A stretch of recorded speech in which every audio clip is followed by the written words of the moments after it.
Boa noite, pessoas, tudo bem? Hoje nós vamos falar sobre por que a vida não anda, e isso tem a ver com a ansiedade. Vamos só colocar a nossa live aqui no Instagram, porque a vida não anda, e a gente fixa todo esse comentário aqui, prontinho.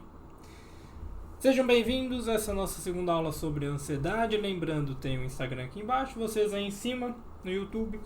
E a ideia é, por que a ansiedade faz com que a nossa vida não ande? Por que alguns sentimentos faz com que a nossa vida continue parado? Por que nós começamos algumas coisas e não concluímos elas? Tá bom?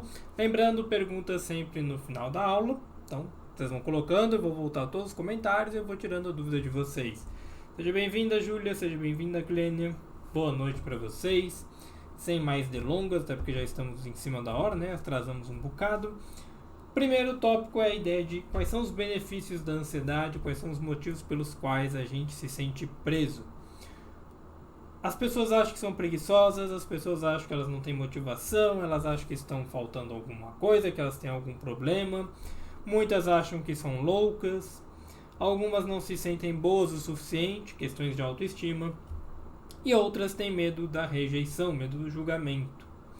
Boa parte dos motivos que fazem com que a nossa vida continue do mesmo jeito é porque nós damos mais ouvido aos nossos medos do que às nossas virtudes, do que a nossa coragem, bravura, do que as nossas curiosidades que movem de fato a nossa vida. Muitas vezes a gente continua preso ali na questão de caramba, eu não vou ser bom o suficiente, as pessoas não vão me amar, eu não vou conseguir realizar isso aqui, as pessoas vão me julgar mal. Ou, caramba, eu tenho um problema, esse problema não deixa eu me desenvolver. Nós vamos contando histórias e mais histórias que fazem com que o nosso desenvolvimento não seja pleno. E esse é o primeiro ponto que você precisa entender. Você precisa olhar para você com mais amor, com mais carinho, com mais respeito, olhando os pontos fortes, os pontos fracos, para de fato desenvolver a sua autenticidade, que é a verdadeira forma que você tem, e mais do que isso, desenvolver a sua autonomia, que é saber realmente onde você pode pisar, onde você não pode, o que você pode fazer, o que você não pode, e assim você consegue crescer mais. Sem olhar para si, ou seja, sem realmente cuidar de você, você não tem como melhorar em nada. A vida vai continuar travada. É como se eu fosse no médico, e a gente pegando a live que eu fiz na segunda-feira, eu tenho lá um problema no carro. O carro indicou uma luzinha e eu não levo ele no mecânico. Eu até consigo talvez dirigir em alguns outros momentos com o carro. Mas se eu não conseguir levar ele ao mecânico e cuidar do carro, em algum momento ele vai quebrar de uma vez. Com a saúde mental, com as nossas emoções, nossos comportamentos, é a mesma coisa. A luzinha acendeu, você tem um problema, você precisa resolver. Se você não parar para ir lá resolver este problema, para cuidar de você, mudar a sua alimentação, mudar seu estilo de vida, melhorar a sua higiene noturna, você perceber se o seu trabalho ainda faz sentido para a sua construção de vida, né, a sua personalidade. Se você não parar para olhar para você, a vida nunca vai melhorar.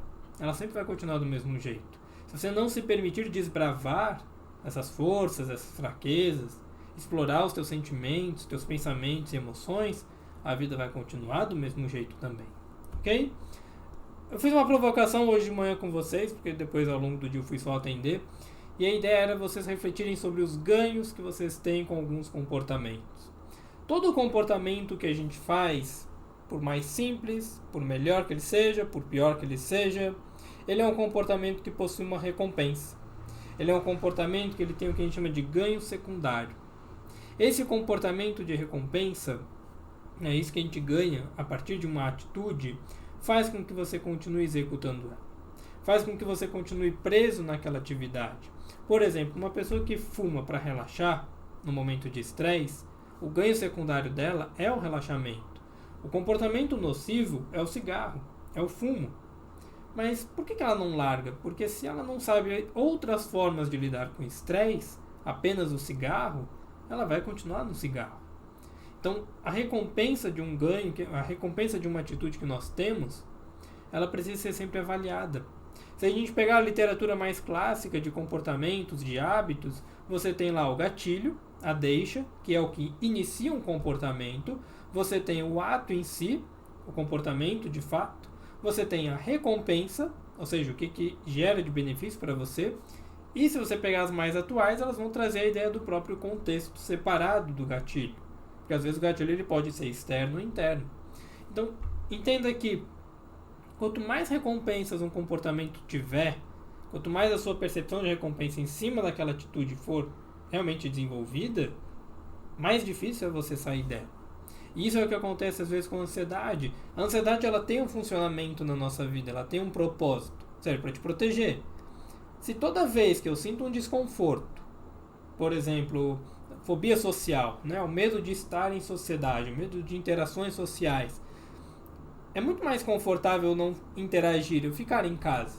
Então por que a fobia social continua ali mesmo depois de um tratamento, mesmo depois da medicação? Porque se você entende que é melhor você estar em casa do que você simplesmente pegar e sair para interagir, se a recompensa de estar em casa vendo Netflix for maior do que a recompensa de sair e interagir, ela faz com que você continue lá vendo Netflix. A promessa de uma recompensa cria o ciclo de repetição. Uma mulher que está num relacionamento abusivo, ou até mesmo um homem, né? Mas é mais comum em mulheres, e ela tem ali naquela relação segurança financeira, ela tem alguma rede de amigos, né? De amigas, rede de apoio, ela tem um status quo, seja ligado à família, religiosidade, ao aspecto social. Para ela sair da relação é muito mais difícil. Porque ela vai ter que se desfazer de milhares de crenças, de valores, de sentimentos. Vai ter que lidar com um monte de coisa que é trabalhosa. Mas na cabeça dela, se desfazer disso é muito mais difícil do que viver com isso. É o que a gente chama de um conforto confortável ou um conforto familiar. Esse conforto familiar é aquilo que a sua mente já entendeu, que ela consegue lidar, que ela consegue resolver, e ela prefere ficar ali. Ela não quer fazer coisas novas. Por isso que muitas vezes nós temos resistências em fazer atitudes novas, comportamentos novos. Porque para a nossa mente é confortável manter-se no mesmo jeito, manter-se no mesmo patamar. Por isso que a terapia, né, e aí efetivamente a terapia, ou um processo terapêutico de autoconhecimento, é o que faz você mudar. Porque a partir do momento que você olha para um comportamento, que você ganha consciência sobre ele, que você consegue de fato entender os ganhos, as perdas, o que você deixou de ganhar, o que você deixou de perder, o que você ganha, o que você perde, por aí vai. A partir do momento que você entende o funcionamento daquele comportamento, aí você consegue ter ferramentas para fazer a mudança. Um dos estágios da mudança, e esse vídeo está lá no YouTube, é a contemplação. É quando você reconhece um problema e você fala assim, cara, beleza, eu tenho essa dificuldade e agora eu preciso resolvê-la. E aí você começa a entrar no processo entre a contemplação e a preparação, que é buscar recursos, informações, técnicas, ferramentas que fazem você se desenvolver, que fazem você conseguir dar os primeiros passos. Depois da preparação, você planejou todo o seu cenário, planejou suas etapas, possíveis recaídas, obstáculos, aí você vai para a ação. Na ação você só executa e você executa mais um pouco. E aí quando houver algumas falhas, você vai lá e corrige. Isso é manutenção. Na manutenção você vai aprimorando o seu conhecimento, você vai lapidando as ferramentas, você vai lapidando tudo o que você precisa melhorar. E depois você finaliza. Você já não precisa mais talvez de ajuda, de gatilhos, de processos que de fato façam que você esteja na manutenção. Você já vai para a finalização, aquele comportamento novo que você queria virou um hábito. Então muitas vezes a nossa vida ela continua travada porque na nossa mente e no nosso corpo nós não paramos para perceber o nosso problema. Quantas vezes você já parou para perceber como você sente uma emoção? Quantas vezes você já parou para perceber como aquela ansiedade está instalada no seu organismo, ou até mesmo aquela depressão? Todos esses fenômenos que a gente chama de transtornos mentais, de doenças da alma, doenças da mente, são comportamentos. Eles estão ligados a alguns benefícios que você tem. Eles estão ligados a um processo onde você precisa de fato olhar com atenção para você mesmo. Um dos 4 pilares para a gente continuar travado na vida, se a gente assim puder chamar de pilar, é a ideia de você prevenir o desconforto, porque, novamente, o conforto familiar ou desconforto familiar que se torna confortável, ele é muito melhor. É mais fácil para o cérebro lidar com aquilo que ele já conhece do que com aquilo que ele ainda não conhece. Ele tem que romper com o status quo, que é basicamente as nossas crenças, os nossos valores, é muito mais trabalhoso. Então ele mantém do mesmo formato. Isso vocês vão entender daqui a um tempinho, que é quando eu falar da preservação de energia. Então o primeiro ponto que faz com que a sua vida não evolua é que você continua buscando a preservação do seu conforto ou a prevenção do desconforto. Você continua do mesmo jeito porque é ruim você ter que lidar com desconforto. Imagina, você tem ali pessoas que estão te ofendendo, estão te magoando, e aí você precisa criar limites sobre elas na relação com essas pessoas e você não faz. Não é porque você é fraco, não é porque você tem baixa autoestima, não é isso. Você não consegue, às vezes, dar um limite para elas, ser assertivo, porque fazer isso é desconfortável. Sentar ali com uma depressão e falar assim, eu preciso começar a me movimentar, e ver que você consegue fazer isso, é desconfortável. Às vezes você está numa crise de ansiedade, parar e respirar e aceitar que essas sensações desconfortáveis existem é desconfortável. Então a gente às vezes prefere não fazer essas coisas. Não porque nós somos burros, não porque nós somos preguiçosos, não porque você é louco, porque você está com um problema de fato, uma doença incurável ou inexplicável. Eu canso de receber pessoas que vêm para terapia e falam assim, porque ninguém nunca descobriu o meu diagnóstico. E aí em questão de um mês, mais ou menos, você fecha o diagnóstico e fala, o seu diagnóstico é isso aqui.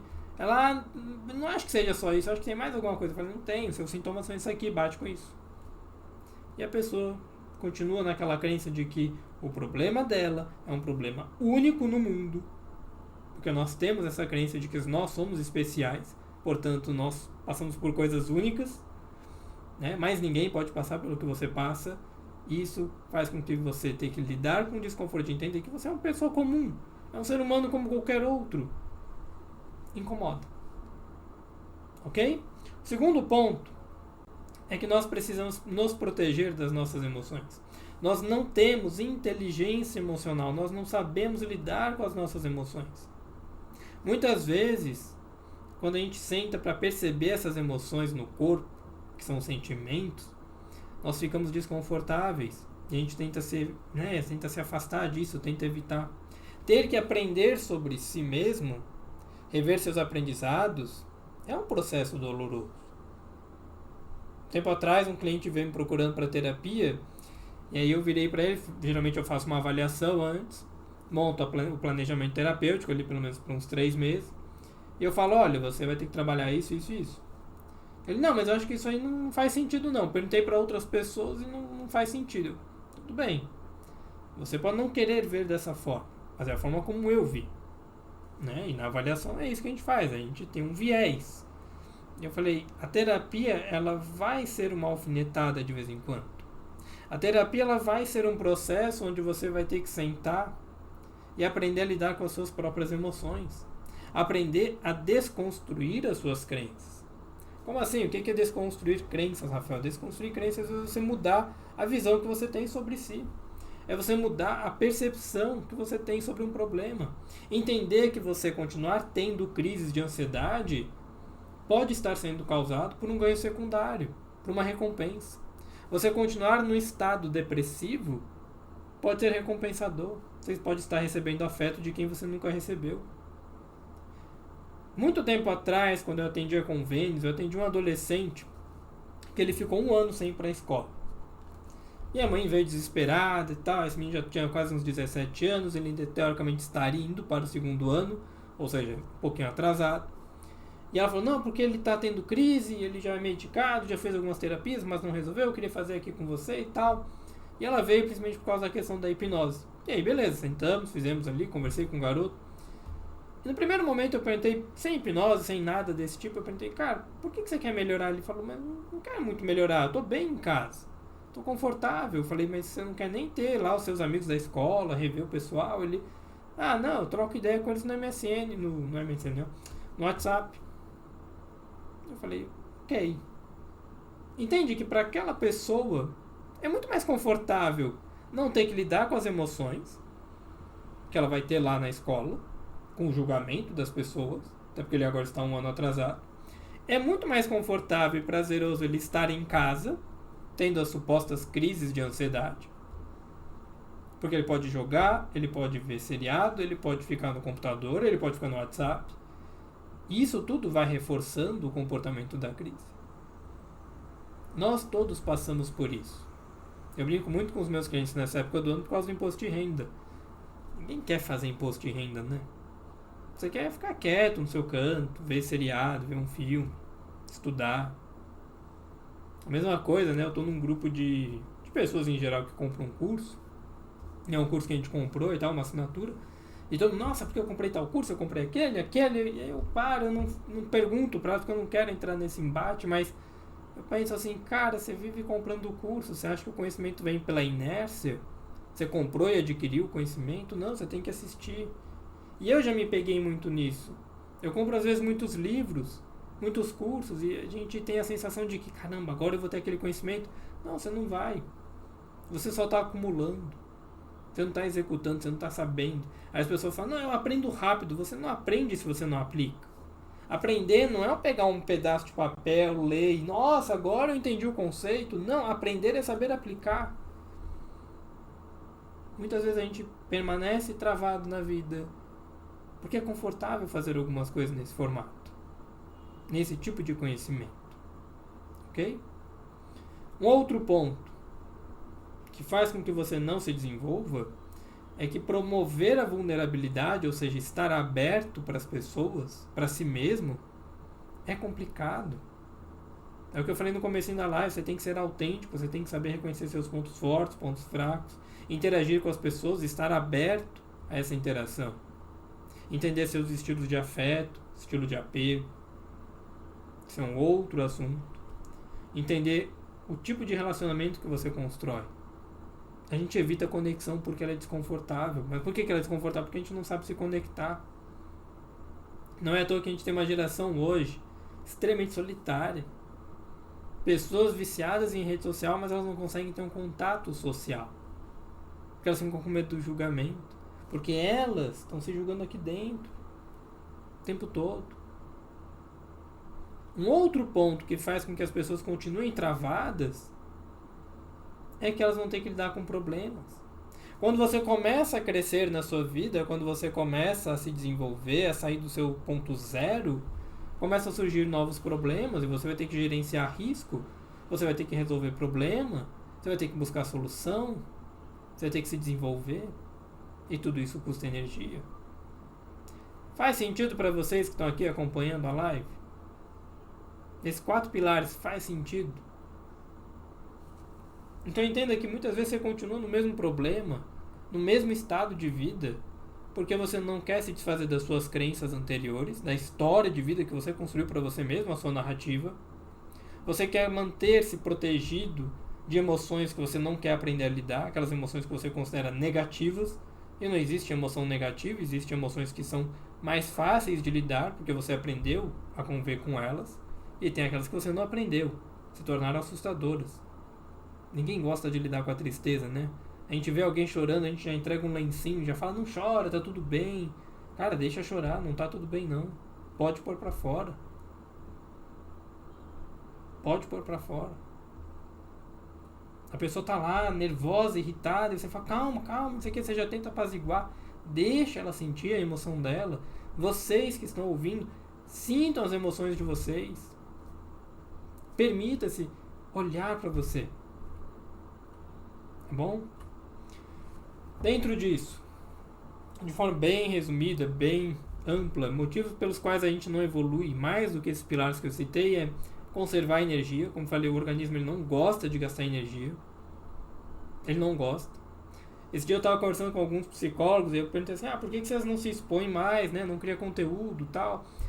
Não, porque é difícil criar conteúdo. Eu falei, não é difícil criar conteúdo. O conteúdo é a coisa mais fácil que tem hoje. Você entra no YouTube, você pega um vídeo, um podcast. Você tem milhares de conteúdos ali dentro para você absorver.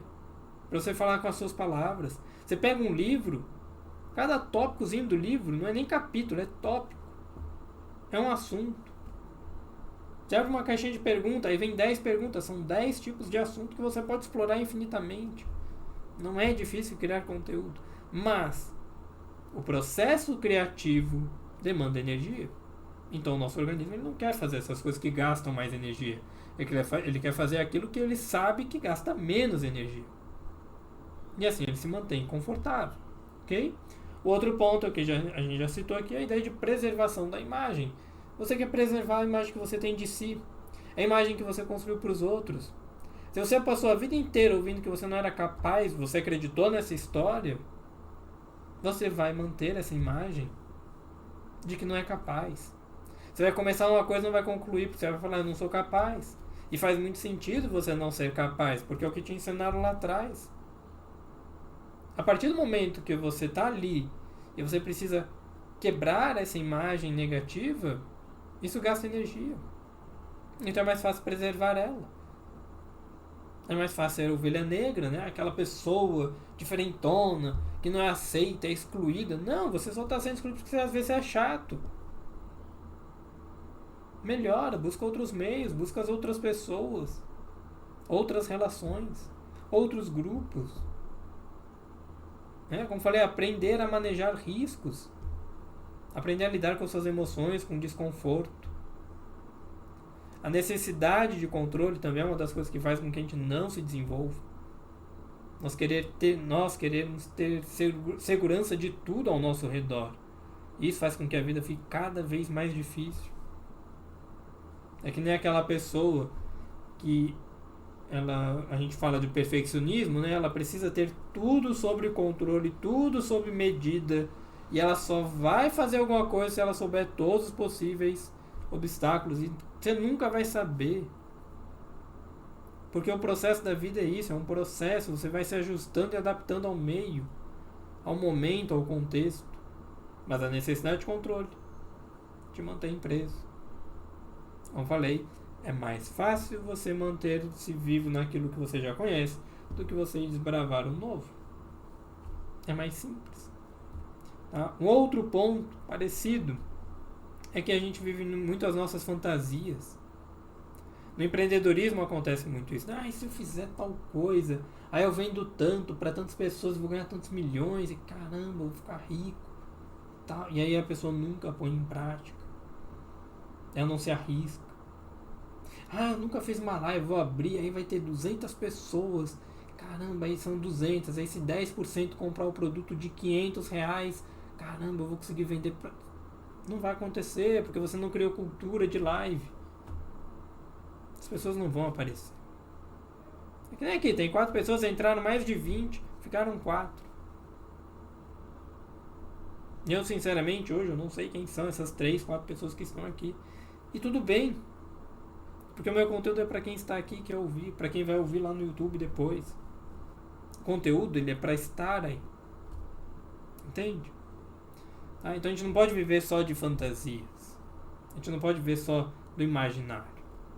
Um outro ponto que mantém a gente preso, né, um dos benefícios de você não evoluir, é que você não precisa dar mais recursos, tanto financeiros quanto emocionais. Muitas vezes a pessoa se mantém naquele mesmo padrão de vida, e não é nem porque ela, estou economizando ou coisas do tipo, é porque ela pensa assim, cara, se mudar um pouquinho aqui, eu vou desandar. E não. Se você fizer com bom controle, bom planejamento, sua vida melhora, você consegue evoluir mais coisas. Mas a pessoa nem pensa em investir. E não é investir de botar o dinheiro na bolsa, é investir nela. No próprio crescimento. Então a segurança financeira ela é uma coisa que deixa você estagnado. No Brasil nós temos muito essa cultura, né? Por que você quer fazer um concurso público? Porque eu quero estabilidade, eu quero estar estagnado num processo, num trabalho. É mais fácil, é mais econômico. Não é que você pode ser empreendedor, nem todo mundo pode ser empreendedor. Nem todo mundo será autônomo, nem todo mundo tem perfil para isso. Existe um estudo sobre essas questões. Mas muitas vezes a pessoa ela escolhe um concurso público não porque ela gosta do concurso, não porque ela gosta da função, mas porque ela olha lá no edital e ela conversou com as pessoas e ela fala, nossa, esse concurso paga tantos R$1.000. E ela nunca se prepara, ela não estuda, ela não planeja, ela não cria rotina. Ela nos permite refletir sobre aquilo. Ela quer o concurso por causa do dinheiro, não está errado, ok. Mas não é o melhor dos motivos. E ela está atrás do dinheiro porque ele vai dar uma segurança. Ok? Às vezes a pessoa está num concurso já, está no emprego, e ela não sai dali porque ela imagina que se ela tiver que se desenvolver mais para ganhar mais, ela pode perder tudo. Então a crença dela está errada, mas está ali, vivendo. Ok? E o outro ponto é equilíbrio de relações. Você mudar, você se desenvolver, e isso é muito comum nas terapias, principalmente com pessoas casadas ou em relacionamento. Você percebe que a pessoa, quando ela começa a melhorar, ela começa a ter mais consciência de si, dos seus próprios medos, seus fracassos, suas forças. Um dos pares chega e reclama, fala: você mudou, você não... se eu soubesse que a terapia ia fazer isso com você, eu não tinha ido lá te apoiar nesse processo, não. É isso.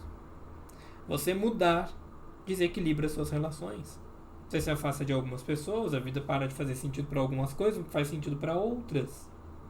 E é essencial que nesse processo você treine o teu cérebro, treine a sua mente de forma lógica, para que você responda melhor às suas emoções, para que você lide melhor com seus comportamentos. Assim como, isso é uma coisa que eu falo muito para os meus clientes, você precisa cuidar da sua autofala, da narrativa que você constrói sobre você. Eu vou fazer uma live só sobre isso. Ainda não, né? Não hoje, mas daqui a um tempo. Só sobre como ter uma boa autofala. Como a nossa narrativa interna programa a nossa vida. Como a narrativa interna reforça ou pune você ao longo da sua vida. Porque o que você fala para você define seus comportamentos. Se você quer ter uma mudança mais duradoura e significativa, você precisa trabalhar seus pensamentos, trabalhar o seu corpo, trabalhar seus sentimentos, trabalhar suas atitudes. Ok? E aí, pra gente começar a finalizar de fato, lembrando de vocês 5 que estão aí, quem tiver dúvida, deixa nos comentários.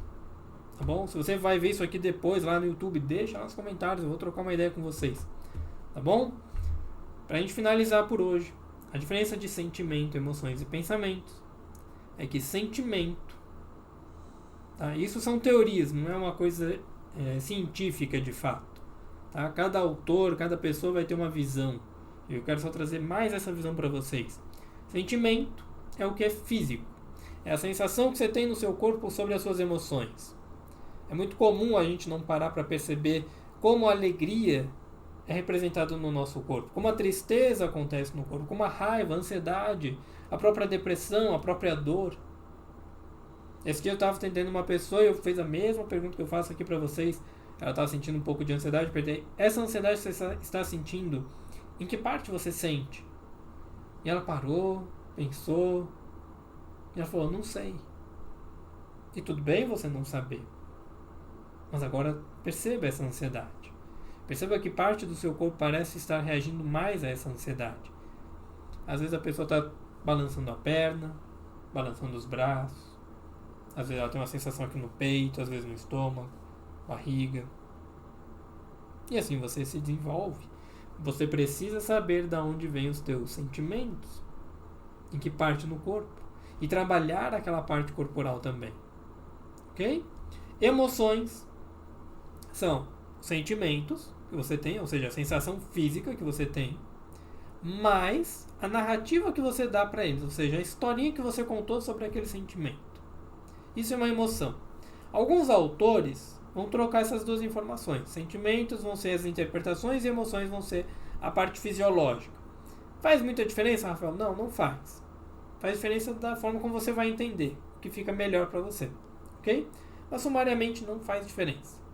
Tá? Sentimento, reação física. Emoção, reação interpretativa.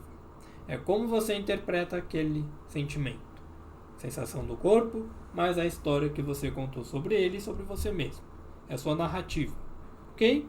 E por último, pensamentos, que são as ideias, crenças, julgamentos, perspectivas, visões de mundo, coisas que a gente vai desenvolvendo cognitivamente. Em alguns casos, o pensamento ele pode desencadear alguns sentimentos. E uma boa terapia, ela vai trabalhar esses 3 pontos com vocês. Eu colocaria até um 4º ponto, que é o comportamento, é o aspecto físico, sua postura corporal, a ação que você tem. Né? Eu falo muito com as mãos. Isso meus clientes veem muito. Porque é assim que eu me expresso. Se eu tentar falar sem as mãos, sem mexer elas, eu vou criar uma sensação de desconforto muito grande. A gente precisa ter consciência dessas coisas. Porque isso é aceitar você. Uma vez eu estava num atendimento e essa pessoa estava comigo ainda hoje e tal. Ela sempre ri quando a gente lembra disso, que é... Tinha uma cordinha que eu amarrava numa caneta para não perder a caneta. E um dia eu peguei, entrei na sala, estava meio entediado. Aí estava esperando o atendimento, a pessoa chegou, eu estava balançando a cordinha.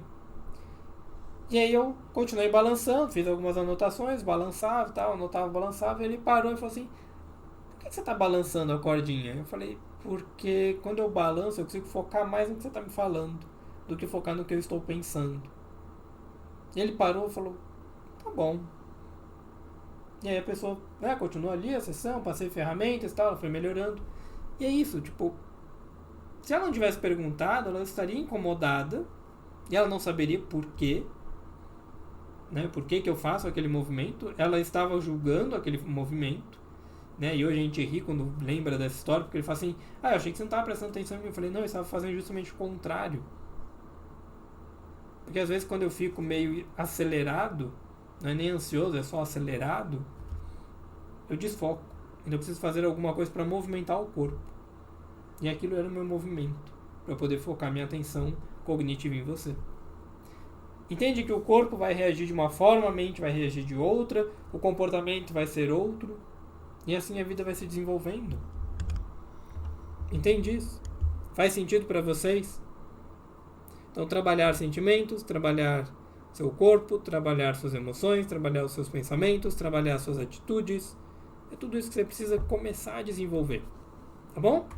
E para vocês que chegaram no final da live, um breve resumo dos 10 principais itens que a gente falou hoje. Eu perdi a live, onde é que eu encontro ela? Lá no meu YouTube. Ok? Eu vou estar colocando ao longo dessa semana a live de segunda, a de hoje, e na sexta a gente terá outra, eu coloco já as 3 de uma vez. E aí vocês vão poder assistir todas as lives com os slides, com tudo que está aqui na tela do computador. Beleza? Isso é para quem está aqui no Instagram. Lá no YouTube não está ao vivo, mas está sendo gravado para ele. Tá? Primeiro tópico do nosso resumo. A maioria dos seus comportamentos, bons e ruins, vão ter um ganho secundário, vão ter uma vantagem. Eles vão servir para alguma coisa. Se você não tiver consciência dessa coisa, ela vai fazer com que você não se desenvolva. Segundo ponto. Existem muitos benefícios da nossa vida não se desenvolver. Para a nossa vida não se desenvolver, na verdade. Não faz sentido isso? Sim. A princípio, não. Não é o sentido lógico, mas é o sentido afetivo, emocional.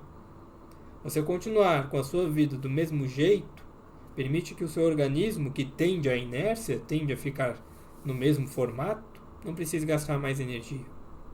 Mudar dá trabalho. Ok? Terceiro tópico. Compreender a função do seu comportamento, ou seja, contemplar o seu comportamento, ter curiosidade por ele, é a principal chave de mudança que você vai ter. Se você quer realmente fazer uma mudança significativa na sua vida, perceba o seu comportamento, contemple o comportamento. Tá bom? Ficar preso ou estagnado protege você de milhares de coisas: fracasso, rejeição, frustração, emoções desconfortáveis. Então, ficar estagnado na vida realmente faz com que você não tenha que lidar com muitos desconfortos. E você continua lá do mesmo jeito. Tá? Seu cérebro está preparado para sobreviver. Nós falamos isso segunda-feira. Seu cérebro não está programado nem preparado para te fazer feliz. Ele não quer te ver feliz, ele quer ver você vivo. Não importa o meio. O cérebro tem 2 funções: sobrevivência e procriação. Procriação a gente pode entender como segurança. O cérebro não está em busca de felicidade e ele não está em busca de serenidade ou tranquilidade. Ele está em busca de sobreviver. Novamente, não importando os meios. Ok? Tranquilo? Seu sistema nervoso é projetado para conservar energia. O que isso quer dizer? Quer dizer que você vai sempre buscar o meio mais fácil, mais econômico, mais simples para fazer as coisas. Mas, Rafael, tem gente que complica tanto a vida. Como é que as pessoas estão buscando fazer um meio mais fácil para ela, familiar para ela, econômico para ela? Por isso que cada um de nós somos tão únicos, porque nós temos uma história por detrás. Terapia serve para isso, para você rever essa história, ver o que faz sentido hoje, o que não faz sentido, o que precisa melhorar, o que não precisa, e assim você se desenvolve. Tá bom? A vergonha mantém você do mesmo jeito, preso, estagnado, sem evoluir. Então você ter vergonha de você não se aceitar, você se criticar o tempo inteiro, faz com que a sua vida piore. Não faz a sua vida melhorar. Se nós melhorássemos efetivamente com críticas, nós seríamos pessoas incríveis. E nós não somos. Somos criticados o tempo inteiro, julgados o tempo inteiro, menosprezados o tempo inteiro. E isso faz com que a nossa vida fique paralisada. Tá bom? Não seja tão duro consigo. Já basta a sociedade lá fora para fazer isso. Não precisa de um dentro de você fazendo. Seja curioso sobre seus comportamentos. Seja curioso sobre a sua vida. Curiosidade é o que movimenta. Curiosidade é o que tira você do bloqueio, é o que tira você da estagnação. Querer melhorar, buscar melhorar, conhecer coisas, ferramentas, pessoas, ideias, se permitir questionar as suas próprias ideias, faz a sua vida evoluir. Tá? Muitos dos nossos transtornos, das nossas doenças, não são de fato doenças, são sinais que o organismo está te dando, falando, olha, você precisa cuidar de alguma coisa aqui. Você precisa olhar pra gente. Uma vez uma pessoa perguntou numa caixinha de pergunta pra mim, e eu vi que ela surgiu em outras perguntas de outros profissionais, a questão de o burnout, que é o estresse exagerado, pode gerar estresse crônico, e na verdade é o contrário, né? Você viver estressado faz você entrar em burnout. Você estando num estado de estresse contínuo faz você ter uma crise de ansiedade. Se você continua extrapolando em cima dessa ansiedade, você entra num processo depressivo. Se você entra num processo depressivo e continua extrapolando, você vai para o burnout. Isso faz com que a sua vida não melhore. Então, os sintomas que nós temos, eles não são necessariamente a doença. Eles são indicativos. E aí você precisa trabalhar em cima desses sintomas. Em cima do que eles estão dizendo para você. É o que eu falei na segunda-feira. A ansiedade é a luzinha do carro. Acendeu, procura um mecânico. Acendeu a luzinha da ansiedade, procura um terapeuta, um psicólogo, um psiquiatra. Vai atrás de se desenvolver. Tá? E por último, muitas vezes é mais fácil a gente lidar com sentimentos já conhecidos do que sentimentos novos. É mais fácil a gente aprender a ignorar os sentimentos do que sentir os sentimentos. Parece contraprodutivo a gente achar isso. Mas para a maioria das pessoas é verdade. Continuar do mesmo jeito é muito mais fácil. Mas entenda, e aí só para a gente fechar a nossa live, não vai ter nenhuma pergunta pelo visto, você vai ter 2 caminhos a partir de agora. Os 2 vão ser caminhos difíceis. O primeiro, você vai andar em círculos. E o segundo, vai ter um começo, um meio e um fim.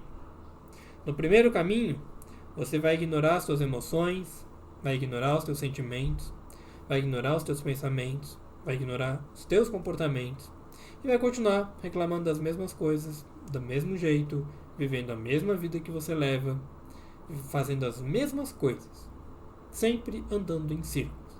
E isso vai dar um trabalho do cão. Do cão. Seja o que essa expressão signifique para você. E o segundo caminho que você tem, ele também é difícil, mas ele tem um começo, ele tem um meio, ele tem um fim, que é o caminho do autoconhecimento, é o caminho da terapia. Ela permite que você aprenda sobre você, que você faça mudanças e manutenções em você mesmo e que isso seja finalizado. E essa finalização aqui é entendido como uma mudança bem-sucedida. Dá trabalho, mas dá muito menos trabalho do que ficar andando em círculo. Dá muito menos trabalho do que você ficar fazendo o mesmo erro de sempre. ok? Aqui, no primeiro caminho, você vai gastar menos energia no curto prazo, mas a sua vida não vai andar. E aí lá na frente, e esse lá na frente vem, daqui a 5 anos, 10 anos, 20 anos, você vai olhar assim, caramba, velho, minha vida não melhora. Claro que não. Você está fazendo as mesmas coisas. Você está com os mesmos pensamentos, você está com as mesmas atitudes, você está do mesmo jeito e não vai melhorar. Mas nesse segundo caminho aqui, novamente, é difícil, é trabalhoso, mas esse segundo caminho, se você escolher ele, eu posso te prometer 2 coisas. 2.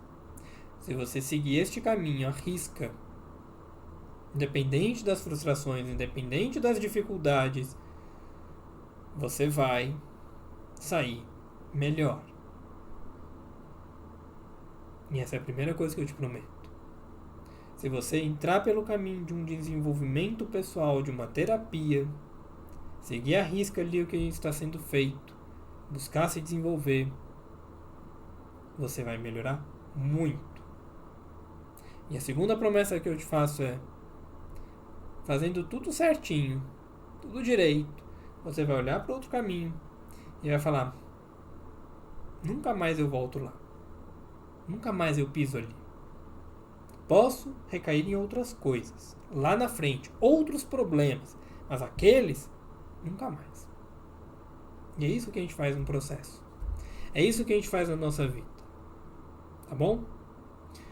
Boa noite para vocês, bom resto de semana. Sexta-feira estamos aqui de volta com a nossa terceira live sobre esse tema de ansiedade e desenvolvimento pessoal.